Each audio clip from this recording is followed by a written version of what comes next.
Hello बच्चों, आप सभी को नमस्कार। हम अपने चैनल आर स्टडीज पर आप सभी का स्वागत करते हैं। बच्चों, आपकी परीक्षाएं बहुत पास में आ गई हैं। 19 दिसंबर से आपकी परीक्षाएं निश्चित कर दी गई हैं, तो इसलिए आपके पास समय बहुत कम है। तो इस कम समय में आपको कुछ महत्वपूर्ण प्रश्नों को पढ़ना होगा। तो उसके लिए हमने एक मॉडल पेपर बनाया है, जिसको आप ध्यानपूर्वक पढ़िएगा। और ये हम निश्चित तौर पे कह सकते हैं कि इन प्रश्नों में से आपके प्रश्न जरूर परीक्षा में फंसेंगे और आपको सफलता दिलाएंगे। तो चलिए हम बहुत कम समय आपका लेते हुए प्रश्न पर चर्चा करते हैं। आप बच्चे सभी जानते हैं कि आप में कुल प्रश्नों की संख्या 18 होती है, जिसमें 5 प्रश्न बहुविकल्पी होते हैं, 6 प्रश्न अति लघुत्तरी होते हैं और 7 प्रश्न लघुत्तरी होते हैं। तो 5 प्रश्नों पर पहले हम चर्चा करते हैं। जैसे बालकों का रुचिपूर्ण विषय है दिया हुआ है, तो ये ऑप्शन में रहते हैं कहानी है कि लोक कथा है कि कविता है या सभी है। तो आप सभी जानते हैं कि बालकों की इन तीनों विषयों पर रुचि होती है। हवा पानी किस परिवेश के अंतर्गत आते हैं? तो आप सभी जानते हैं कि हवा पानी सभी प्राकृतिक परिवेश के अंतर्गत आते हैं। 6 संयुक्ताक्षर है, निम्नलिखित व्यंजनों के योग से बना है। नीचे दिया हुआ है व्यंजन 4 ऑप्शन में, तो आप इसको पढ़ लीजिएगा कि 6 किन किन अक्षरों के संयोग से बनेगा, क्योंकि संयुक्ताक्षर है। फिर नीचे दिया गया है स्पर्शी व्यंजन का 6 का उच्चारण स्थान है। तो आपके उच्चारण स्थान पर हमने चर्चा की थी और उसको आप ध्यान से टिक्का लगाइएगा कि कौन सा होगा। 5वां प्रश्न है, मौखिक अभिव्यक्ति के लिए कौन सी विधि उचित नहीं है? देखिए ऑप्शन में दिया हुआ है 4, जो उसमें से पहले आप प्रश्न पर ध्यान दीजिएगा कि नहीं भी लगा है। जैसे आप प्रश्न आप पढ़ेंगे कि मौखिक अभिव्यक्ति के लिए कौन सी विधि उपयुक्त है, और आप जल्दबाजी में आप कर देंगे कि मौखिक अभिव्यक्ति के लिए तो सस्वरवाचन सबसे ज़्यादा उपयोगी है। नहीं, तो इसमें प्रश्न में अगर नहीं लगा है तो प्रश्न को ध्यानपूर्वक पूछिएगा, पढ़िएगा कि इसमें क्या कह रहा है। तो इसमें सस्वरवाचन, कविता पाठ, संवेद वाचन, मौन वाचन, तो आप समझ जाइएगा कि इसमें मौखिक अभिव्यक्ति के लिए कौन सी विधि उपयुक्त नहीं है। इस तरह से आपके वस्तुनिष्ठ 5 प्रश्नों पर हमने चर्चा की। अब हम अति लघुत्तरी की ओर बढ़ते हैं। अति लघुत्तरी का पहला प्रश्न है, मौखिक अभिव्यक्ति के विकास हेतु गतिविधियाँ बताइए। तो अति लघुत्तरी में आप जानते हैं कि आपको बहुत कम शब्दों में, ज़्यादा से ज़्यादा 25 शब्दों में आपको उत्तर देने होते हैं, और नहीं तो आप एक वाक्य में भी उत्तर को दे सकते हैं। तो गतिविधियाँ पूछा है, तो कम से कम 2 गतिविधियों को आपको लिखना होगा। 7वां क्वेश्चन है आपका, अनुरक्ति एवं निस्सीम शब्द का विलोम लिखिए। तो विलोम पे चर्चा हुई थी, उसको आप पढ़ लीजिएगा। कृदंत प्रत्यय के भेद बताइए, यानी कृदंत के कितने भेद होते हैं।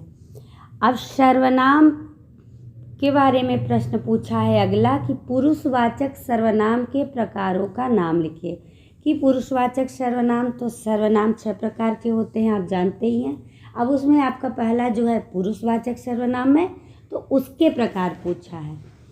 10वां प्रश्न है कि मौन वाचन के कोई 2 उद्देश्य लिखिए।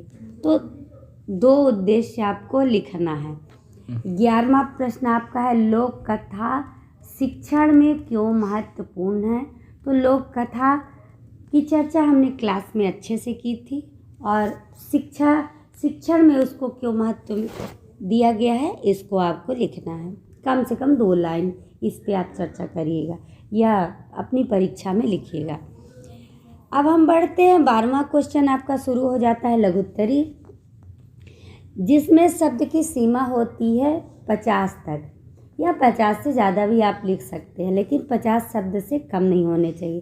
तो कहानी शिक्षण की योग्यता पूछा है, तो आप 5 पॉइंट में इसके उत्तर लिख सकते हैं। जैसे पहला, दूसरा, तीसरा, चौथा, 5वां, ऐसे करके 5 लाइन आप लिखिएगा कि कहानी शिक्षण की क्या उपयोगिता है। 13वां प्रश्न आपका है, परिवेशी चर्चा के कोई 5 उद्देश्य लिखिए। तो परिवेशी चर्चा आप जानते ही हैं, कक्षा में अच्छे से पढ़ाया गया है, तो इसके आप 5 उद्देश्य लिखिएगा। गद्य और पद्य में कोई 5 अंतर लिखिए। तो गद्य के अंतर्गत आप सभी जानते हैं कि हमारा निबंध आता है, कहानी आती हैं, पत्र आते हैं, अनुच्छेद आता है, डायरी आती है, रिपोर्टाज, आत्मकथा, ये जीवनी, ये सभी हमारे गद्य भाग में आते हैं। और पद्य में आप जानते हैं कि जैसे कविता हो गया, रस, छंद, अलंकार, ये आते हैं। इनमें अंतर पूछता है तो आप अच्छे से अंतर लिखिए। गद्य में क्या होता है, पद्य में क्या होता है, जो चीज़ें दोनों में डिफरेंट है वही अंतर। अब विराम चिन्ह आया। विराम चिन्ह आपके फर्स्ट सेमेस्टर में एक चैप्टर ही है विराम चिन्ह का, तो आप लोग फर्स्ट चैप्टर में पढ़े हैं, लेकिन फर्स्ट सेमेस्टर में आप लोग पढ़े हैं तो ये सेकेंड सेमेस्टर में भी ये प्रश्न को पूछता है, तो इसलिए आप विराम चिन्ह के बारे में पढ़ लीजिएगा। और विराम चिन्ह की परिभाषा पूछेगा, विराम चिन्ह कितने प्रकार के होते हैं, या पूछेगा कि विराम चिन्ह से क्या अभिप्राय है, प्रमुख विराम चिन्हों का उल्लेख कीजिए। तो जो आपके हिंदी के विराम चिन्ह हैं उनका आप उल्लेख करके उनके आगे चिन्ह लगा दीजिएगा। संधि और समास में अंतर स्पष्ट करिए, ये आपका व्याकरण से प्रश्न है। इस जो मॉडल पेपर है इसमें हमने थोड़ा व्याकरण की चर्चा कम की है, और ज़्यादा इसमें व्याकरण के प्रश्न आ सकते थे, लेकिन प्रश्न ज़्यादा हो जाते, तो हमने आपका मॉडल पेपर बनाया था, हमने उस तरह से उतने ही प्रश्नों को उठाया है।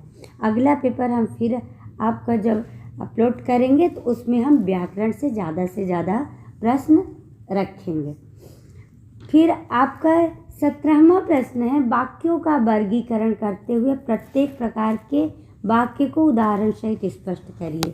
तो वाक्य आप जानते हैं किसे कहते हैं, वाक्य 3 प्रकार के होते हैं, उनके बारे में आपको उदाहरण देना है, तो आप उसको लिख दीजिएगा।